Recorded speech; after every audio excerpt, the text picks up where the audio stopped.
Amahoro mwebwe muko murakurikira televiziyo y'isanganiro sangwa ikaze muri no mwanya tugira tubashikirize amakuru avugwa mu rurimi rw'ikirundi nayo tuyahere kuri zino ngingo nkuru ziyagize. Kuri wa gatatu hemejwe integuro y'ibwirizwa rihindura ingingo zimwe zimwe zijanye no gutegekaniriza kazoza abanyagihugu no kuduza amapansiyo abashinga amateka bakaba bashikirije amakenga yabo kubijanye n'umwaka w'ifatiro. Ubukene bw'imfungurwa amahema n'amazi nibwo burangwa muri site Sobel iri mu Maramvya abanyagihugu babayo bagasigura ko ivyo bimaze amezi agera kuri 3 aho bituma haba n'ingaruka nyinshi nk'ingwara za malaria n'izindi mu mwanya muto nido hajyana makuru.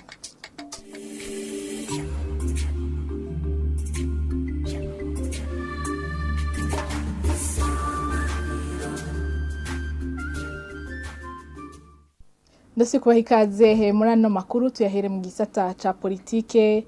Inama nshingamateka yize yongera iremeza integuro y'ibwirizwa rihindura ingingo zimwe zimwe z'igitabo c'amategeko agenga gukingira no gutegekaniriza kazoza abanyagihugu mu Burundi no kuduza amapansiyo mu bisata vya leta kuri uyu wa gatatu.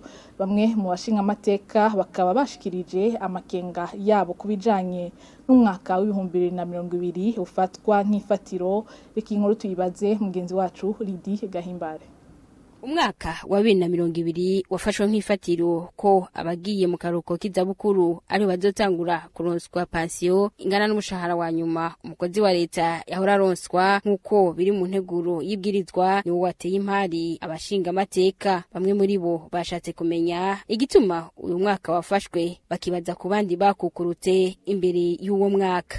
Sinahura neza igituma batafatiye ku bari kugenda muri retraite itariki imwe y'ukwezi kwa mbere mu 2021 kuko ico gihe yarishikiriza yavuga yuko abagiye kuja mu zabukuru ntiyavuga abamaze kuja mu zabukuru kuko ico gihe yashikiriza ijambo abagiye mu zabukuru itariki imwe y'ukwezi kwa mbere mu 2020 bari muri meme situation nk'abagiye mu zabukuru imyaka y'imbere.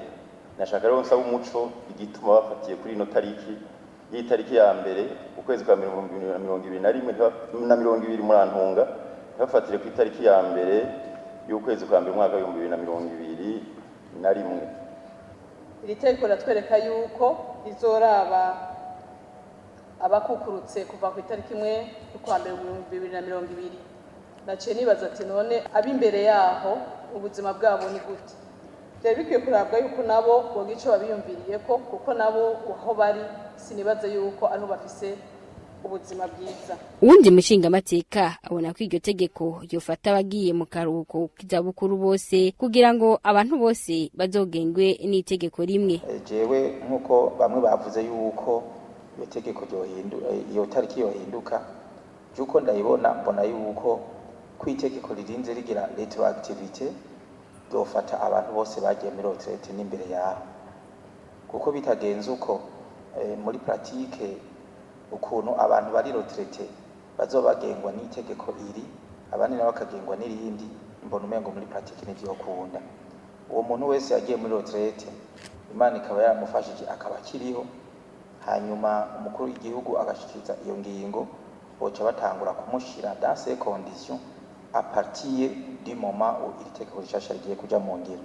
Umushikiranganje mu byagejwe harimo gufatana mu nda Imelda Sawushimike yari gusigura integuro y'itegeko avuga ko iryo bwirizwa n'iryamara kuja mu ngiro nta numwe rizosiga inyuma. Ni by'ukuri iyo biba byakunda nta cabuza yuko abakukurutse bose kuva kera bohawe pansiyo ingana n'umushahara bari bagezeko.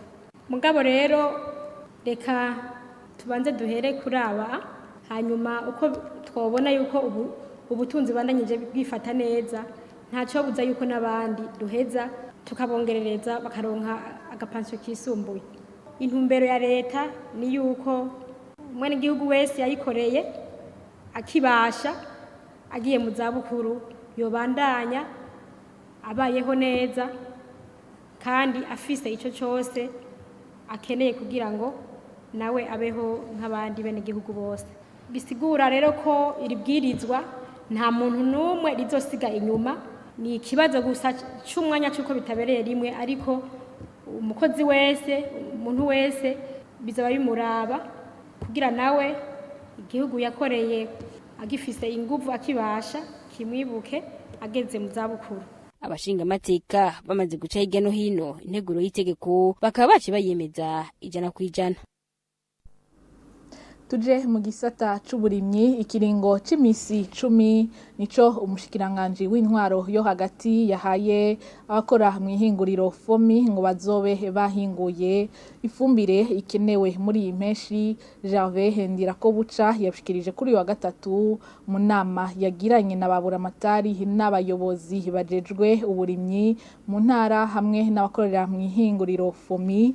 Umuyobozi mukuru wa FOMI amenyesha ko itoni ibihumbi 10 ziyongereye kuri uyu mwaka wa 2022, ariko ko ibikoresho bikwiye. Inkuru tubaza Jean de Dieu Irakoze.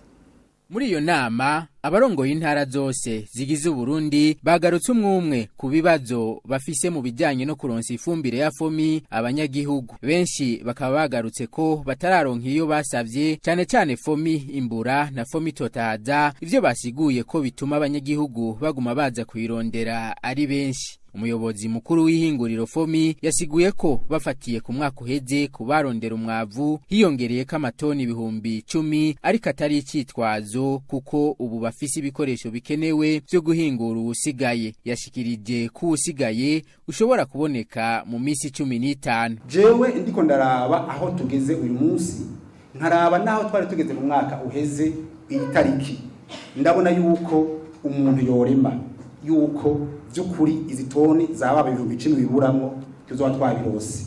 Twebwe turi ku kivi, batwihanganire kandi no mwitwariko wacu. Uruganda uyu munsi rugeze ku matoni ayababa 600 ku munsi.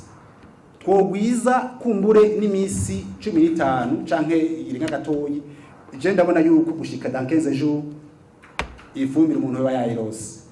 Hanyuma ntidufise ikibazo c'ibikoresho nkuko benshi bavyibaza. Umushikiranganje ajeje intwaro yo hagati yishuye ko bakwiye kwisunga n'umwanya acaha imisi 10 uruganda FOMI kugira ifumbire isigaye izobe yabonetse. Aha rero muri FOMI bavuze bati bo basavye ngo twaye imisi 15 bano babashikanye ifumbire. Mugabo natwe turafise iyo menace yabemeye igihugu babona yuko ibihe bibajanye. Aha rero niho rero FOMI mukora ijoro no murango caje mukora ku murango gusa. Rero duca tubasaba na weekend murakora na dimanche.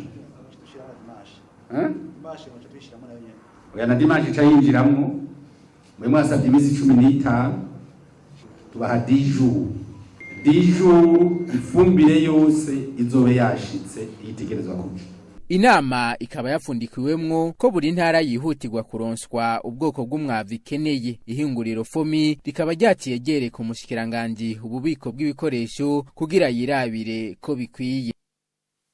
Tuve mu gisata c'uburimyi tuje mu gisata c'uruja n'uruza. Kuri wa gatatu hashizweho uturere dushasha tugenewe imiduga gusa. Iyo ngingo ikaba yafatiwe mu nama yarimwo umushikiranganje ajejwe umutekano. Imvo ngo nuko haguma hibonekeza amasanganya ku bwinshi. Idonido na Oban Niyonkuru. Ibitigiri biguma vyiyongera vy'amasanganya bituma haba n'abahasiga ubuzima, nivyo vyatumye hafatwa izo ngingo.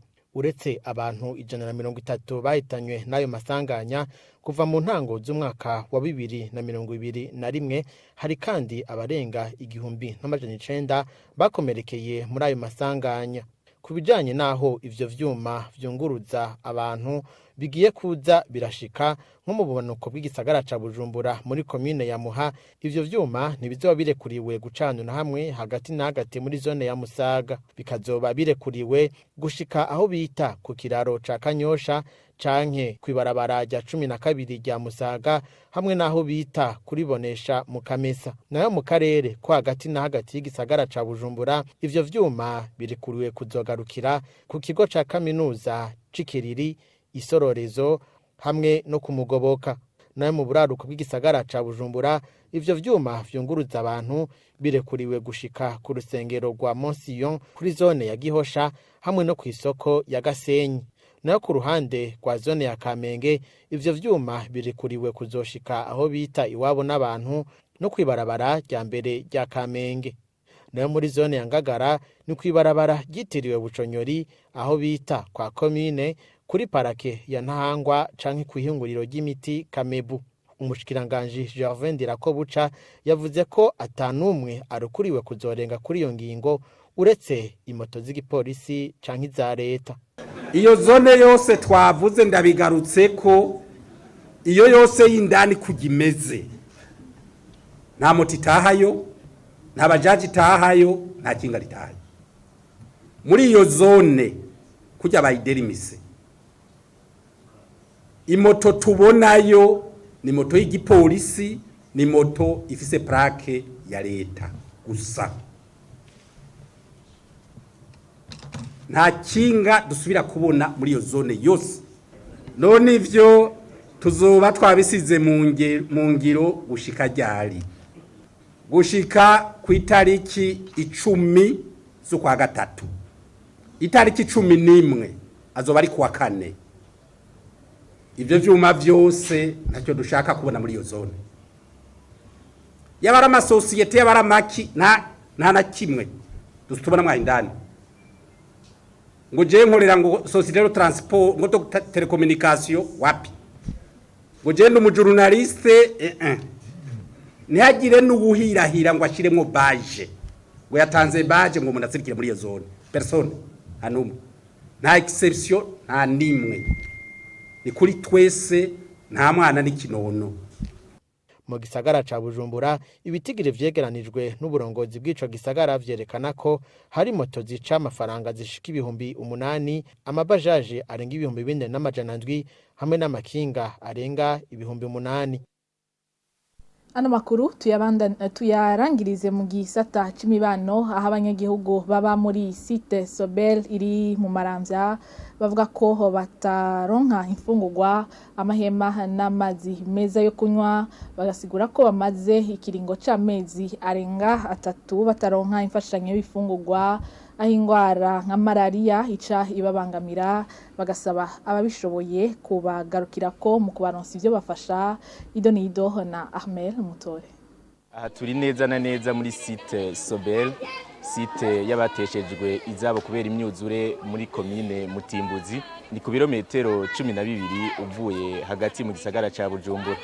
Abanyagihugu baho baratubwira ingorane bafise na cane izo kubura imfungurwa nizo kubura ukuntu bivuza, malaria ngo ikabihatsa indaro. Ingorane dufise cyambere ntitugira uburaro.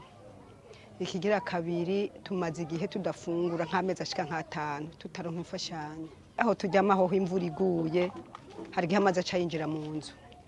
Gace usanga uburago umuntu aryamye ko bwakanye. Inzara n'ukuri irahanze imiryango yacu ubuye mu rugo bashobora gusanga imiryango abana 5 bose bagwaye. Batwaye kwa muganga bakabatora malaria, ariko kugira baronke imiti afashe imiti imisi 3 asubiye kwa muganga bamutora malaria, kandi urumva burindwi umuntu ashobora kugenda nka gatatu nk'umundwi 3 bagatora malaria ko umuntu agiye batora malaria. Aha dufise ivuriro ritoyi cyane, ni umuti wa malaria na paracetamol. Izo ngorane ngiyo zigeze ku bagendana ubumuga zirunyuka. Salvatore Barumwete ni umwe mu bagendana ubumuga bo muri site Mafubo iri haruguru gato ya site Sobel. Ngaje wenda umuntu umugaye, umudamu aramugaye afise ingwara zikomeye cyane, ariko kugira umuntu agende kuvuza hanze biratugora kuko ntakidufata mu mugongo, ntaho umuntu yishikana bashobore gushika. Dushitse kwa muganga twararose ama mituelle, izo mituelle baratubwira ko tuzogenda kwivuza mu mavuriro yose ya leta, ariko tugiye mu bitaro bikuru harwa Karede za Prince Reja baratubwira ati izi mituelle nta kamaro na kamwe. Ikindi kibazo kihibonekeza ngo nukubura utuzu twasugumwe kubera utwari duhari twasambutse, ngo ibituma amagara y'abantu asinzikara. Amatwarete yarabomaguritse ubu nta hantu dufise twiherera iranje imwe isigaye itabomotse zaruzuye zigera hejuru ivyo vyose biradutera ingorane. Abo banyagihugu bo muri site Sobel cyo kimwe n'uwirongoye basaba gufashwa mu kuronswa imfungurwa no kuronswa ukuntu bivuza, bagasaba kandi ko bishobotse boronswa aho kuba. Ico dusaba nuko tworonka nk'abagira neza baduseruka ko bakaduha ibifungurwa kandi bakongera bakaturonsa n'uburyo bwo kwivuza haje umuntu agwaye mwijoro akaronka aho yivuza. Ico twosaba leta nuko yodufasha nk'abantu bagendana ubumuga natwe bakatugira nk'abandi bakaturonderera ahantu boshobora kudushira bakatwubakira aho natwe twoshobora gushira imiryango nk'uko bagiriye abandi. Akama twotera nuko kuba bishoboye kumva yuko by'ukuri bafise umutima wo gufasha nuko boraba ukungene bododora hashoboka kugira ngo abene gihugu baraba ukungene bobafasha haba mu vy'amagara y'abantu no kubijanye n'imibereho ya misi yose ibifungurwa ndetse n'ibindi twagiye turadondagura. Iyi kambi y'abateshejwe izabo Sobel ikabigizwe n'imiryango 1578 igizwe n'abantu 6473 muri bo 150 gusa akaba ari bo bamaze kubakirwa bakimugwa. Ni kuri iyo nkuru duciye dusozera amakuru twari twabateguriye mwakoze mwese kuyakurikira bakoze n'abagenzanje bafashije kuyegeranya n'abari mu buhinga bw'ivyuma ibiganiro kuri televiziyo Isanganiro birabandanya.